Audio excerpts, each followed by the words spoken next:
আপনারা সর্বপ্রথম আপনাদের মোবাইলে ডাটা চালু করে গুগল ম্যাপে ঢুকবেন। গুগল ম্যাপে ঢোকার পরে প্রোফাইল কর্নারে দেখা যাচ্ছে, প্রোফাইলটায় ক্লিক করবেন। আপনাদের প্রোফাইলে যাবেন, ফটো দেওয়া একটা প্রোফাইল আছে, প্রোফাইলে ক্লিক করার পর আপনারা দেখবেন অফলাইন ম্যাপ, দেখেন অফলাইন ম্যাপে ক্লিক করবেন। অফলাইন ম্যাপে ক্লিক করে সি ইউর উইন ম্যাপ, হ্যাঁ, তারপরে এখানে ক্লিক করে আপনি যেই জায়গাটায় যাবেন ওই জায়গাটা আপনারা আগে জুম করবেন। যেমন যে জায়গাটা যাবেন ওই জায়গাটা আগে দেখবেন, দেখে ওই জায়গাটা ডাউনলোড করে নেবেন, মানে ওই ম্যাপটা দেখবেন, দেখার পরে ডাউনলোড করে নেবেন। যেমন আমি কুমিল্লাটা ডাউনলোড করছি, আমি কুমিল্লা সব জায়গা আমার ডাউনলোড হয়ে গেছে। ডাউনলোড হয়ে যাওয়ার পরে আমি নেট সব অফ করে দিব, নেট অফ করে দিব।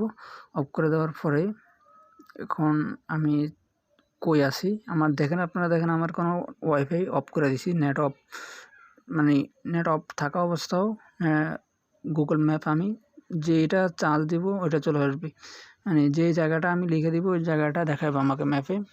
মানে এটা হচ্ছে খুবই সুন্দর একটা জিনিস। আপনারা যে কোনো জায়গায় অপরিচিত অচেনা যে কোনো জায়গায় যাইবেন, হয়তো ওই জায়গায় নেটওয়ার্ক না থাকতে পারে, নেট না থাকতে পারে, ফোনে এমবিও না থাকতে পারে, সেজন্য নেটওয়ার্ক না থাকতে পারে, সেজন্য আগে থেকে ডাউনলোড করে নিলে গুগল ম্যাপটা, তাহলে আপনাদের যাতায়াতটা সুবিধা হবে, যাতায়াতটা ভালো হবে, জার্নিংটাও ভালো হবে।